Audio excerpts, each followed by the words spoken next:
Purihin ang Diyos, isang masaya at pinagpalang umaga sa bawat isa.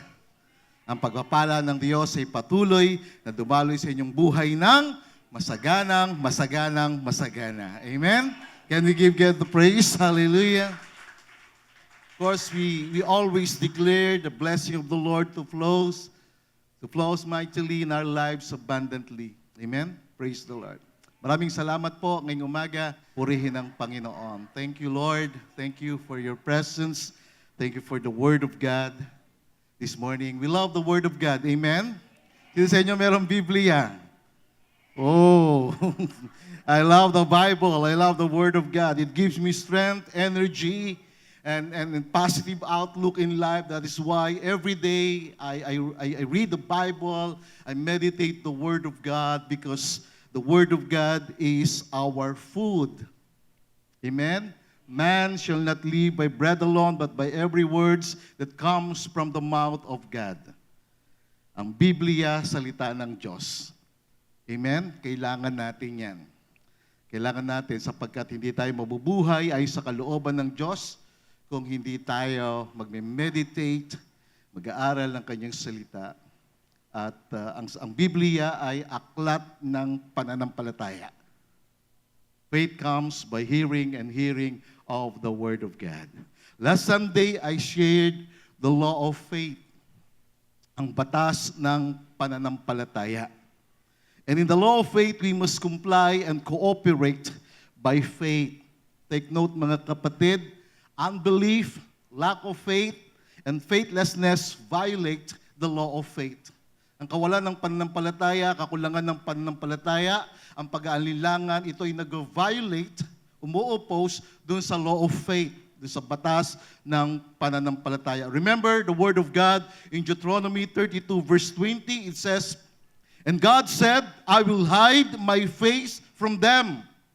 Sabi ni Lord, itatago ko ang aking mukha sa kanila at titingnan ko ang kawakasan ng kanilang buhay. Bakit? Sapagkat sila ay perverse generation, masamang henerasyon, sila ay mga anak na walang pananampalataya. So kapag isang tao walang pananampalataya, punong-puno siya ng pag-aalinlangan sa Diyos, he is full of unbelief and he has no faith in his life. Kapag walang pananampalataya, ang Diyos hindi natutuwa. That's why we need faith. God hates faithlessness and unbelief. Kinamumuhian, ayaw ng Diyos sa tao na walang pananampalataya. That is why in the spiritual world, there is a law called the law of faith na binanggit sa Romans 3:27. In the law of faith, everything should be done by faith and through faith. Faith in God is very important. Pakisabi sa katabi mo, ang pananampalataya sa Diyos ay napakahalaga. Ito ang ating buhay. Dapat tayo mabuhay sa pananampalataya. Dapat tayo lumakad sa pananampalataya. Dapat tayo magsalita ng may pananampalataya because faith is the foundation of our relationship with God through Jesus Christ. Ang pananampalataya, ito yung pundasyon, ito yung saligan ng ating relasyon sa Panginoon. Just want to remind you of that word. And faith is our access to the realm of God. Ang pananampalataya, ito yung access natin doon sa spiritual world, in the realm of God, in which God reigns, in which God rules. In the spiritual world, God reigns, God rules. And we are the extension of the spiritual world. Kaya ngayong prayer natin, Our Father who art in heaven, hallowed be your name. Your kingdom come. Your will be done on us, in our family, in our business, in this church, as it is in heaven, as it is in the spiritual world, in the realm of God. So faith is our access to the realm or in the realm of God. And take note, faith interferes in the impossible things. Ang pananampalataya sumasalungat, lumalaban sa mga imposibleng bagay. Kaya kapag isang tao mayroong pananampalataya, ang lahat ng bagay ay posible. All things are possible to him who believes. And with God, all things are possible. With God meaning when we sided ourselves in God or with God or when we are one with God, all things is possible. All things are possible. Faith interferes. Lumalaban ang pananampalataya sa mga imposibleng bagay. Kaya kapag meron kang pananampalataya, ang lahat ng bagay nagiging posible. Pero kapag wala kang pananampalataya, lahat ng bagay imposible. Lahat ng pananalita mo, imposible. Lahat ng nakikita mo, imposible. Bakit? Lack of faith. Walang pananampalataya. And so, faith is our trust in God, whatever the circumstances. Ang pananampalataya, ito yung pagtitiwala natin sa Diyos kahit anong mangyari. Kahit anong pagsubok, kahit anong problema, kahit anong magganap, kahit ano pa ang mangyari sa mundo. Ito yung ating pagtitiwala sa Diyos kahit ano ang mangyari. And faith is our hope in God even in a hopeless situation. Ang pananampalataya, ito yung pag-asa o yung inaasahan natin sa Diyos sa panahon na parang hopeless ang sitwasyon. Hopeless yung kalagayan. Parang imposible na lahat. But faith intervenes. Faith interferes in the impossible things. So today, I will preach on this subject about faith activates the covenant of God. Ang pananampalataya, ito ang nag-a-activate, ito nagbibigay ng function o nag-a-unlock sa covenant ng Diyos. The covenant of God is the covenant of blessing. Tandaan natin yan. Ang tipan ng Diyos ay tipan ng pagpapala, ito ay tipan ng kagalingan, ito ay tipan ng kalusugan, tipan ng kaginawaan ng buhay. Yung covenant ni Lord, nakapaloob doon lahat ng pagpapala ng Diyos.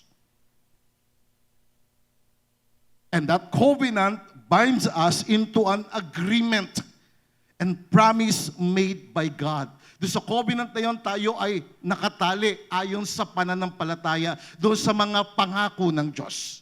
Daming pangako ng Diyos. The Bible is telling us that it is almost 7,777 promises written in the Bible. And through faith, we are binded into that agreement and to the promises made by God.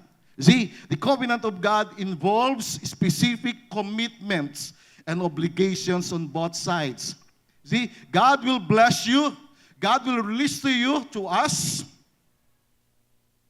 the blessing of the covenant through faith. Sa pamamagitan ng pananampalataya, ipinagkakaloob ng Diyos, binubuksan ng Panginoon ang kanyang pagpapala na nakapaloob sa kanyang tipan. Now, here is the catch, mga kapatid, na makuha natin, na mag-gets natin, upang maranasan natin yung pagpapala, yung pagdaloy na masaganang pagpapala ng Panginoon sa ating buhay. The condition, here is the catch, the condition to activate or to cause the covenant of God to work and to function for us is through faith. Amen? Ang kondisyon upang ang covenant ng Diyos ay gumalaw sa iyong buhay, kumilos sa iyong buhay, maranasan mo yung kabutihan ng Diyos araw-araw. Because God is giving us the benefits of the covenant every day. Araw-araw. Araw-araw nais si Lord maging masaya ka. Amen? Araw-araw nais si Lord na masigla ka. Amen? Hindi pagdating ng Lunes, matamlay ka, papasok na naman. Hindi. Pagka ikaw ay nakabukas sa iyo ang pagpapala ng Panginoon, every day is a blessing day. Amen? Every day. Every day meron siyang miracle sa iyo. Every day meron siyang pagpapala sa iyo. Every day.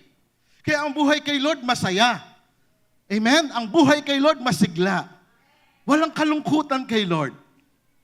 Nais ni Lord ay maging masaya ka. So the condition to activate or to cause the covenant of God to work mightily sa atin or to function, ma-unlock sa iyo, mabuksan sa iyo ang pintuan ng langit, ang mga pagpapala ng Diyos, mabuksan sa iyo ang lahat ng kabutihan, ang provision, protection, and preservation, it is through faith. Pakisabi sa katabi mo, sa pamagitan ng pananampalataya. Faith is the key that unlocks and activates the covenant of blessing to us. Ang pananampalataya, ito yung susi para mabuksan ang mga pagpapala ng Diyos sa'yo. Ang pananampalataya ang susi para makamit mo yung kagalingan, yung kalusugan, yung karunungan, yung kabanalan ng pamumuhay, yung katuwiran. Of course, yung kaligtasan. Kasaganaan ng buhay, ang pananampalataya ang susi. Sabi ng Hebrews 11 verse 6, in a contemporary English version, it says, but without faith, no one can please God. And we must believe that God is real and He rewards everyone who searches for Him. Without faith, it is impossible to please God. And so therefore, we must believe. Kinakailangan maniwala ka. To believe means to think that it is the truth and that you are persuaded to cling on to Him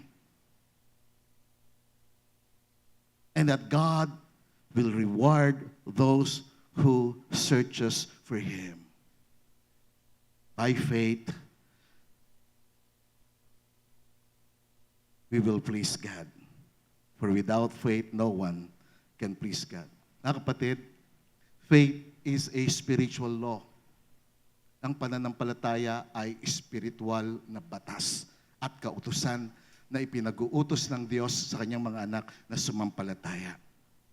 And we must comply. We must cooperate.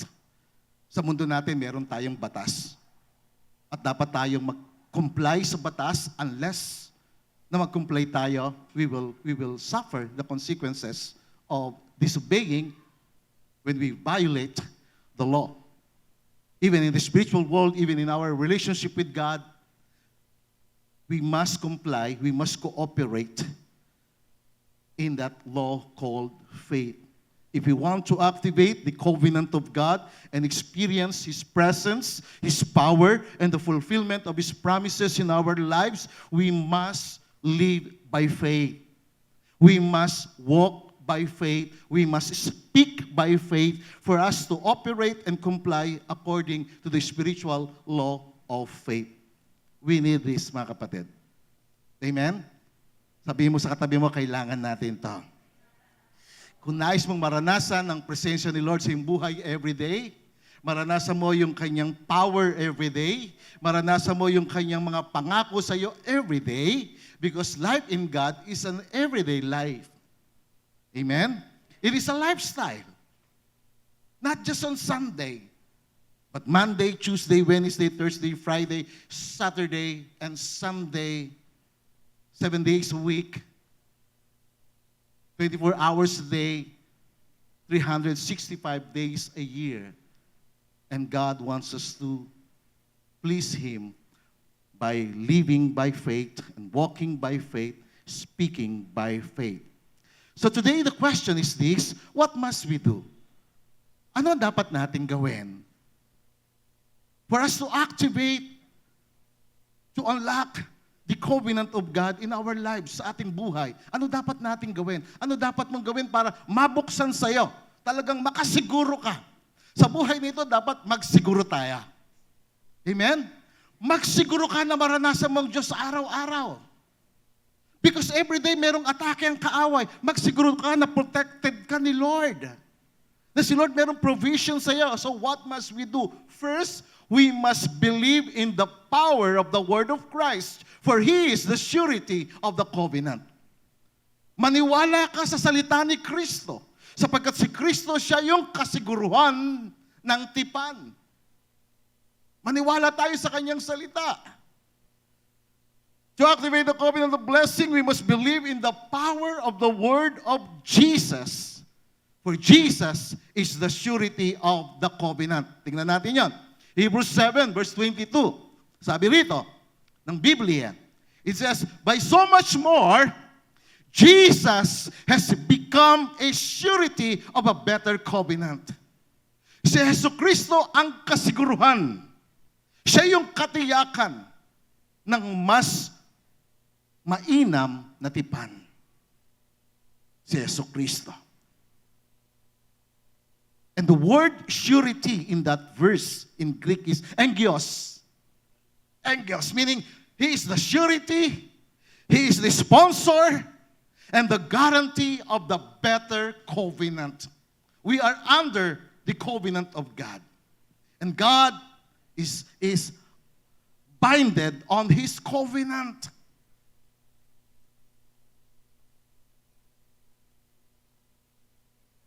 And Jesus is the surety. Siya yung kasiguruhan, siya yung katiyakan, siya yung sponsor. Siya yung nagre-release ng pagpapala. That we can declare that my God will supply all my needs according to His riches in glory with Christ Jesus. So the supplies, the provision is through Jesus Christ.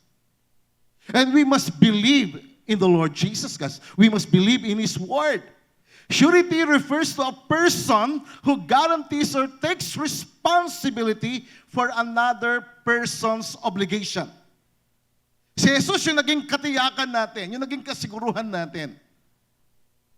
And that is why we highlight Jesus, we exalt Jesus, we believe in Jesus, because Jesus is the source. We must believe in the Lord Jesus. He is the one who guarantees. He is the one who takes responsibility for you, for me, for us. Siya yung merong responsibilidad sa iyo at sa akin. And by being the surety, siya yung kasiguruhan, Jesus ensures that the promise of salvation, the promise of healing, the promise of deliverance from poverty, and the promise of prosperity under the new covenant, under His covenant, will be fulfilled. Do you believe that? Na yung pangako, of course, niligtas niya tayo, pinatawad niya tayo, pinabanal niya tayo. Yung pangako ng preservation ng buhay mo, yung pagpapagaling sa iyo. Nais ni Lord na ikaw ay mamuhay sa mundong ito na malusog, na walang iniindang sakit. Amen? Because by the stripes of Jesus, we are healed. And that is the Word of God. And we must believe in the Word of Jesus. He wants you to be happy in this life. He wants you to live in holiness, in righteousness, in happiness, na maging masaya ka na walang pabigat sa iyong buhay. Jesus ensures the promise. Siya ang nagsisiguro ng mga pangako ng Diyos. Sabi sa Amplified Bible Classic Edition, it says, in keeping with the oaths, greater strength. Doon sa oaths o yung promise o yung covenant and force, Jesus has become the guarantee. Siya yung guarantor of a better, stronger agreement that is a more excellent and more advantageous covenant. Si Jesus ang guarantee. That's why kapag sinabi ng Panginoong Hesus, automatic yun mangyayari. Magaganap. And we must believe in the word of Jesus. Because the Bible says in 2 Corinthians 1 verse 20, it says, for all, take note, sinabi ba dyan some? Sinabi ba dyan yung ilan lang or several of the promises of God? The Bible says, all. Pakisabi sa katabi mo, lahat. Lahat ng mga pangako ng Diyos, sila ay oo kay Kristo. Amen? Sila ay amen for the glory of Christ through us. All the promises of God in Him, all the promises of God in Christ, they are yes and amen. Amen. For the glory of God through us, para sa atin. Do you believe that? Naniniwala ba kayo doon? So tingnan natin yung manifestation ng kapangyarihan ng salita ni Jesus. Because Jesus is the surety. He is the guarantor. He takes responsibility for another person's responsibility. Tayo yung another person. Tayo yung ibang tao na tayo ay na-connect sa Kanya dahil sa pananampalataya. The reason why I'm here because I believe in Jesus. I believe in His Word. The reason why I am saved, justified, healed, blessed, because I believe in the word of Jesus. Jesus is the guarantor, the sponsor.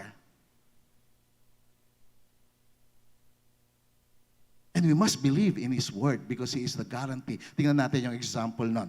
Luke 7. It says in verse 1, when He concluded all His sayings.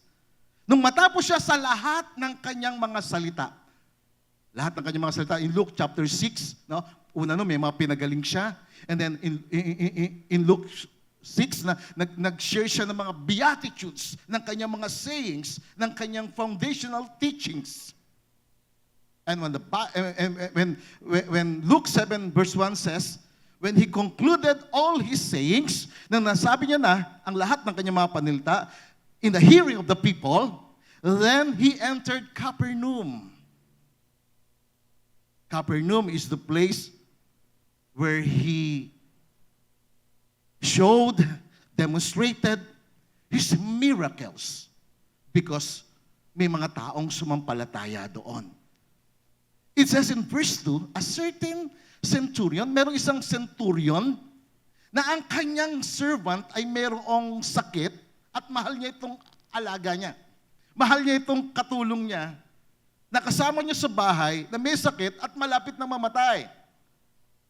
Verse 3, this centurion, when he heard about Jesus, na nakarinig siya tungkol kay Jesus, na si Jesus nagpapagaling, na si Jesus nagpapalaya, na si Jesus ay nagbibigay ng pag-asa, nagbabago ng buhay, nagpapagaling.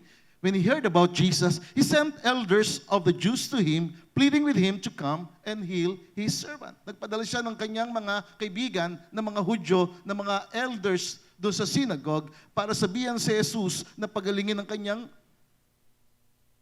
alipin, ang kanyang servant. In verse 4, when they came to Jesus, they begged Him earnestly, saying that the one for whom He should do this was deserving. Sabi ng mga elders na itong nanghingi sa atin ng tulong ay deserving niya ang pagpapagaling. Deserving niya na gumaling ang kanyang servant. Bakit? Because verse 5 it says, for He loves our nation. Mahal niya ang ating bansa. At siya'y nagtatayo ng mga sinagoga o yung place of worship, place of gatherings of the Jewish people.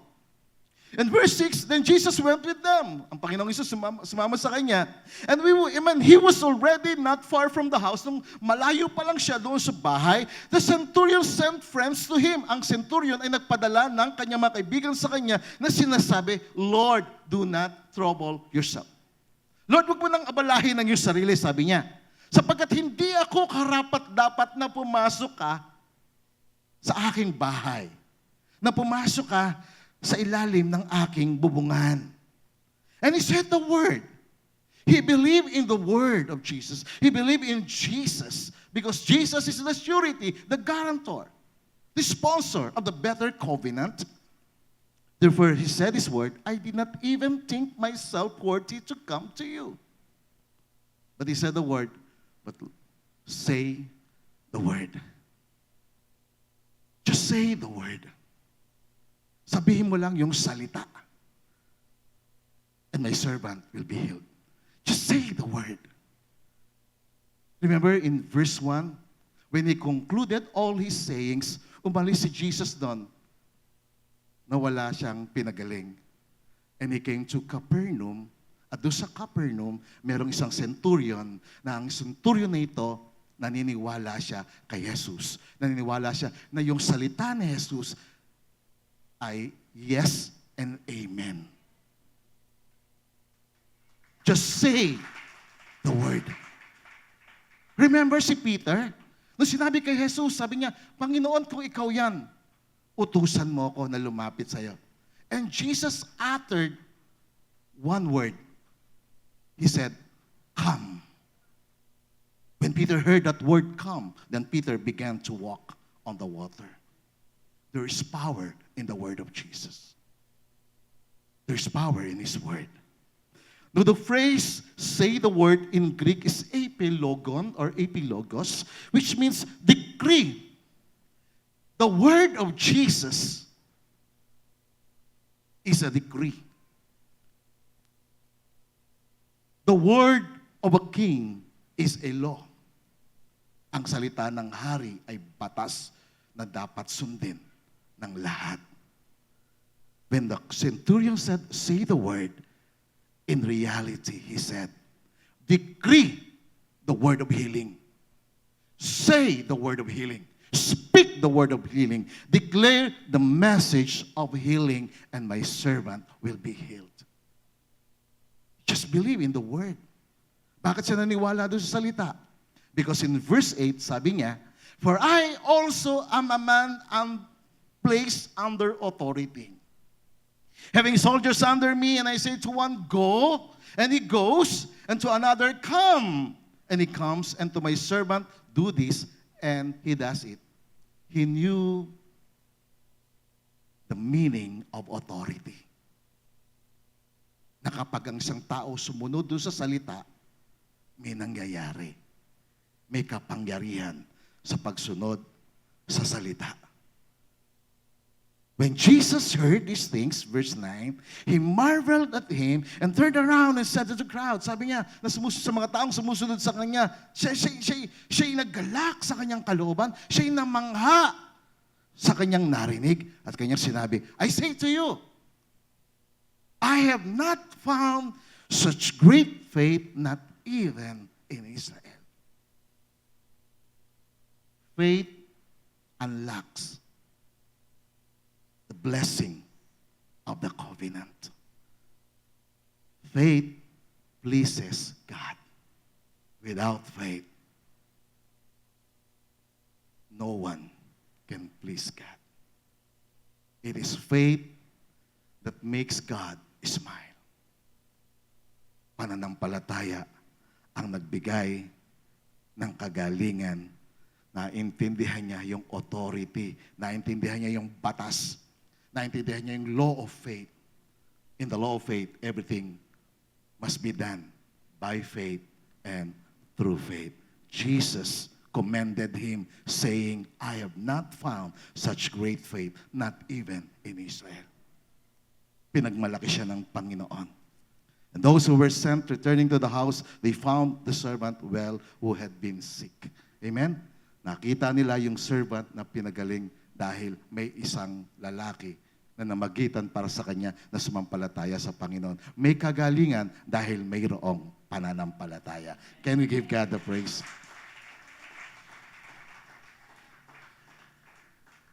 Faith is our access to the realm of God. The word of Jesus has the power to release the blessing of the covenant to him who believes. Sa kanya na sumasampalataya. Pakitapik ang katabi mo, sabi mo, sumampalataya ka sa Panginoon. Amen. Ano man ang pangangailangan mo, ano man ang problema mo, when we align ourselves with His Word, we will experience the fulfillment of the promise of the covenant of God. Amen? Ano man ang problema, ano man ang pagsubok sa buhay natin, align yourself in the Word of Jesus. Believe in the Word of Jesus. Believe in His Word. His Word is so powerful. That's why I keep on meditating, reading. Keep on meditating the Word of God. Keep on believing in the Word. Because there is power in the Word of Jesus. And Jesus is the surety. He is the guarantor of the better covenant. Hebrews 11 verse 1, it says, faith is the substance of things hoped for, the evidence of things not seen. Ang pananampalataya, siya ang katunayan ng mga bagay na inaasahan natin. Ang katiyakan ng mga bagay na hindi nakikita. Kung gusto mo magkaroon ng katiyakan sa iyo, ang mga bagay na hindi nakikita, magkaroon ng kaganapan sa iyo, ang pagpapala ng Diyos, ang kagalingan, ang himala ng Diyos sa iyong buhay. Amen? Ang advancement ng iyong buhay, ang progress sa iyong buhay, ang prosperity sa iyong buhay, believe. Sumampalataya ka. Amen? Verse 2, it says, for by it, by faith, the elders, the people of old obtained a good testimony. They received that divine approval. If you want to experience divine approval from God, i-honor ka ni Lord. Parangalang ka ng Panginoon. Iangat ng Diyos ang iyong buhay. I-recognize ka ng Diyos. It is by faith. When the centurion said, say the word, and my servant will be healed. It says, Lord, decree the word. Declare the message. And my servant will be healed. He has that good testimony. Meron siyang mabuting patotoo. Meron siyang mabuting kwento. Isang araw, kwento ka na lang. Isang araw, kwento na lang ako. Isang araw, kwento na lang tayo. Sana maging mabuting kwento ka. Amen? Merong mabuting patotoo na ang Diyos gumalaw, kumilos sa iyong buhay, sapagkat ikaw ay sumampalataya sa Panginoon. Umayon ka sa Kanyang salita. Naniwala ka na ang salita niya ay makapangyarihan. Amen? Verse 3, it says, by faith we understand. By faith we understand that the worlds were framed by the word of God. By faith we understand that the worlds were created by God, framed by God. Na ang mundo hindi galing sa evolution. No. Ang mundo galing sa Diyos. By faith we understand. We perceive that wisdom, that understanding, that knowledge, that the worlds, the invisible world and the visible world were framed by the Word of God. Now, the word framed in Greek is katartizo, na ang ibig sabihin, to repair, to complete, to put in order, and to be perfectly joined together by the Word of God. That is the word of the covenant.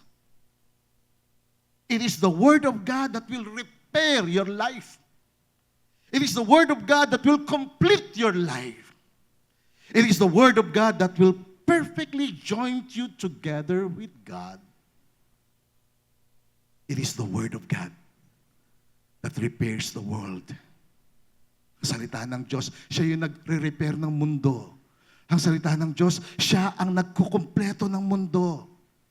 Kaya nga kay Lord, ang buhay ay paangat ng paangat. Ang buhay nag-increase. For to us a son was given, a child was born. And the government will be on his shoulder. And his name will be called Wonderful. The Prince of Peace, the mighty God. The everlasting Father. And he says in verse 7 ng Isaiah 9, and the increase of his government, there will be no end. Kasi patuloy niyang ginagawa, patuloy siyang nag-i-increase, patuloy siyang nagbibigay ng pag-asa, patuloy siyang gumagawa sa buhay ng mga tao. Until today sa atin, hanggang ngayon, ako rin ay patuloy na nire-repair ng salita ng Diyos. Kaya nga, I keep on believing. I keep on clinging on the word of the Lord. And Jesus is the surety of the word of God. Amen? Can we give Him the praise? Jesus. Believe in the word of Jesus. Hindi dahil nabasa ko na yan eh. Alam mo, ilang beses ka na nabasa ang Biblia, hundreds of times. And yet, there's new revelation. There's new insight. Because the word of the Lord is the word that repairs our lives. Nakatulad ng ginawa niya sa mundo. By faith, we understand that the worlds were framed in a new ni-repair, kinumpleto, put in order, perfectly joined together. And Jesus sustained all things to work together. And second, we must believe in the power of the covenant through Jesus Christ. Why I'm saying this covenant? Why I'm telling you about the covenant? Because last year, August 13, the whole church made a covenant to God. That the God will be our God, the Lord Jesus Christ will be our Lord, and the Holy Spirit will be the one who will empower us. Mamaya gagawin natin ulit yan. We will have a renewal of our commitment to the covenant of God. And in order for you to experience and to enjoy the blessing of God, faith activates. Faith unlocks the covenant of God. Faith releases the blessing of God. Faith releases the healing of God. Faith releases deliverance. Faith releases provision, protection, and preservation of our lives. So second, we must believe in the power of the covenant through Jesus Christ. So to activate the covenant of God, we must believe. para ma-activate natin, mag-function sa atin, mag-manifest sa atin yung covenant ng Diyos kay Abraham, sapagkat tayo po'y beneficiary ng covenant na yan through Jesus Christ. It was fulfilled, and Jesus is the surety of the better covenant. He is the mediator of the better covenant. And the blessing, the provision, the favor of the Lord, they are available to us through faith in the Lord Jesus Christ. You see, when we believe in the power of the covenant of God, we open ourselves to receiving the blessings. Kapag ikaw ay sumampalataya at patuloy na sumampalataya, binubuksan mo yung sarili sa pagpapala at makapangyarihang pagkilos ng Panginoon. Let me give you another example. In Luke chapter 13, verse 10, Jesus was teaching in one of the synagogues on the Sabbath. Ang Panginoong Jesus nagtuturo siya ng kanyang mga salita sa isa sa mga sinagoga sa araw ng Sabbath. And the Bible says, behold, there was a woman. Sa sinagogang yon, merong isang babae na bumisita para magkipag-fellowship. At itong babaeng ito, she had an infirmity for 18 years. For 18 years, 18 taon nakayuko siya. Hindi siya makaunat. At walang sino man na nakapagpagaling sa kanya sa loob ng 18 taon na naghihirap siya. And yet, sa panahon ng kanyang paghihirap, umatin siya sa sinagoga. Ito'y simbolo ng kanilang church. Na nakipag-fellowship siya to hear the words of God. And verse 12 it says, when Jesus saw her, nakita siya ng Panginoong Jesus at tinawag siya at sinabi sa kanya, woman, you are loosed from your infirmity. Umaten lang siya. Pero sa pag-aten niya, pagdalo niya, nakita siya ni Jesus. At sinabi sa kanya, babae, ikaw ay pinalaya na mula sa iyong paghihirap. Wow! Can we give Him the praise? I love His word. I love the message of His word. And Jesus laid His hands on her, and immediately she was made straight and glorified God. Paghawak ni Jesus sa kanya, pagdampi ng kamay ni Jesus sa kanya, bigla siyang umunat at kanyang pinuri ang Panginoon. Pinuri niya ang Diyos. Ngunit, sabi ng verse 14, the ruler of the synagogue answered with indignation. Nagsalita yung ruler doon sa sinagoga. Na may pagkagalit, sabi niya. Sapagkat si Jesus nagpagaling sa araw ng Sabat at sinabi sa mga tao, merong 6 na araw na isang tao ay dapat gumawa, magtrabaho. Na dapat siyang pumunta at magpagaling sa araw na iyon. Hindi sa araw ng Sabat. Anong sabi ni Lord sa kanya? The Lord answered him and said, hypocrite. Hypocrite. Hindi ba ang isa sa inyo pinakakawalan niya ang kanyang ox or yung kanyang donkey at dinadala niya doon sa inuman ng tubig sa araw ng Sabat? Jesus made this statement in verse 16. He said, so ought not this woman being, take note, this woman being a daughter of Abraham, whom Satan has bound, think of it, for 18 years be loosed from this band on the Sabbath. Hindi ba dapat na itong anak ni Abraham? Mga kapatid, sino si Abraham? Si Abraham yung naging kaibigan ng Diyos dahil sa kanyang pananampalataya sa Diyos. Si Abraham yung binigyan ng Diyos ng kanyang tipan. And that is unconditional covenant that the blessing of God will manifest to him and to his generation. And this woman was a daughter of Abraham. Kasama siya sa pagpapala ng tipan. Kasama siya sa kapangyarihan ng kaganapan ng tipan. Now, the word loosed in Greek is apolio, meaning to set free and to release from demonic bondage. When Jesus said the word, "Woman, be loosed from your infirmity," and she received that healing because she's part of the covenant. Jesus uses the word loose to emphasize the woman's healing is an act of deliverance and release from demonic bondage through the power of the covenant, because she is the daughter of Abraham in whom God made his covenant. Can we give God the praise? Mga kapatid, kapag ikaw nanay ka, tatay ka, nakipagtipan ka sa Diyos at sa iyong covenant kay Lord, that the Lord will be the Lord of your life, that you will serve the Lord throughout your life, hindi lamang ikaw ang magbe-benefit ng covenant o ng blessing ng covenant, pati mga anak mo, iingatan ng Diyos, sasamahan ng Diyos, pagpapalain ng Diyos, palalayain ng Diyos sa sakit at karamdaman, pagagalingin at pasasaganain ng Diyos ang kanilang buhay. Kaya hindi ako nangangamba ng aking mga anak maghihirap. Bakit? Kasi may covenant ako sa Diyos.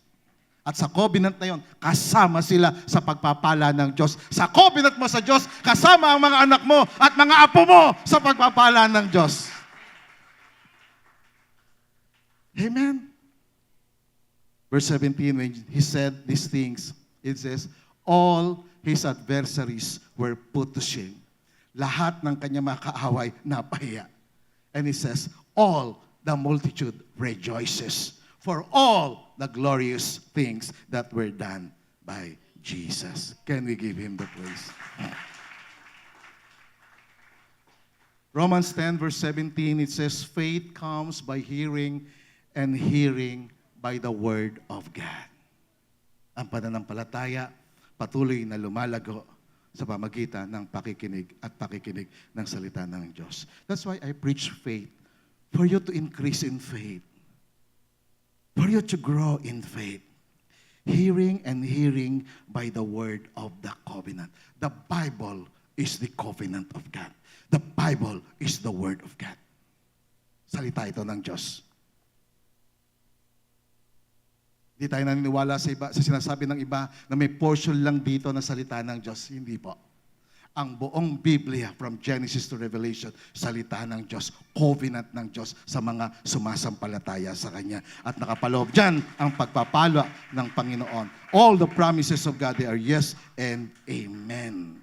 Now the word comes in Greek is erkomai. It conveys the idea. So when faith comes by hearing and hearing by the word of God, the word comes in Greek is erkomai. It conveys the idea that faith is produced. Faith is developed by hearing and hearing of the word of God. Ang pananampalataya na puproduce, nadidevelop, lumalago sa pamamagitan ng pakikinig ng salita ng Diyos. Kaya pag nagbabasa ako ng Biblia, nilalakasan ko. Pinaparinig ko sa espiritu ko yung pangako ng Diyos na pinangahawakan ko. Bakit? Kasi ako ay mayroong covenant sa Kanya. See, when we continuously hear the Word of God, we receive a revelation from God and the Word of His covenant, and then we release the information and the instruction from God. Those who truly hear the word of God, they receive the revelation. Sila yung patuloy na nakikinig ng salita ng Diyos, tumatanggap ng kapahayagan by faith at nare-release ito sa pamagitan ng confession. That is why, nung ako'y natuto sa pananampalataya, ang unang natanggal sa akin ay ang pagmumura at ang pagsasalita ng masama. Na kahit na may nalalait sa akin, hindi ako nagsasalita ng panlalait. Because my God is my vindicator. God said, vengeance is mine, says the Lord. I believe in His Word. Siya ang maggaganti sa akin, siya ang magtatanggol sa akin, sapagkat ipinailalim ko, ipinasakop ko ang aking sarili, ang aking buhay sa pananampalataya sa Kanya. Kapag pinasakop mo yung sarili sa Kanya, kaisa ka sa espiritu ng pananampalataya. Sabi ng 2 Corinthians 4:13, it says, we have the same spirit of faith. We have. When we believe in Jesus, because you believe in Jesus, you believe in His Word, you believe in the power of His covenant, we have the same Spirit. Pareho tayo ng Espiritu ng pananampalataya. As He had, who wrote in the Scripture, I believe, therefore I spoke, tayo rin. We also believe, therefore we also speak. Amen? Tayo'y sumasampalataya. Kaya nagsasalita tayo ng may pananampalataya. Hindi natin binabaliwala ang kahirapan. Hindi natin binabaliwala ang sakit at karamdaman. Hindi natin binabaliwala. Nandyan sila. Pero hindi natin sila binibigyan ng kapangyarihan at ng karapatan sa ating buhay. Ako, hindi ko binibigyan ng karapatan ang sakit at karamdaman. Because nakasulat ayon sa tipan, ayon sa salita ng Diyos, ayon sa covenant, by the stripes of Jesus, we are healed. Amen? Sa pamagitan ng latay ni Jesus, tayo ay gumaling. Keep on saying that repeatedly. There is power in repetition. Amen? We must believe. And as we believe, we must speak the Word. We must confess the Word of God. There's power in confession. The word confession in Greek is homologeo, which means to say the same thing or to agree in the word that God said. When you confess the word of God, nag-a-agree ka, sumasang-ayon ka na ikaw ay anak ng Diyos. Sumasang-ayon ka sa kapangyarihan ng salita ng Diyos. Amen? Can we give God the praise?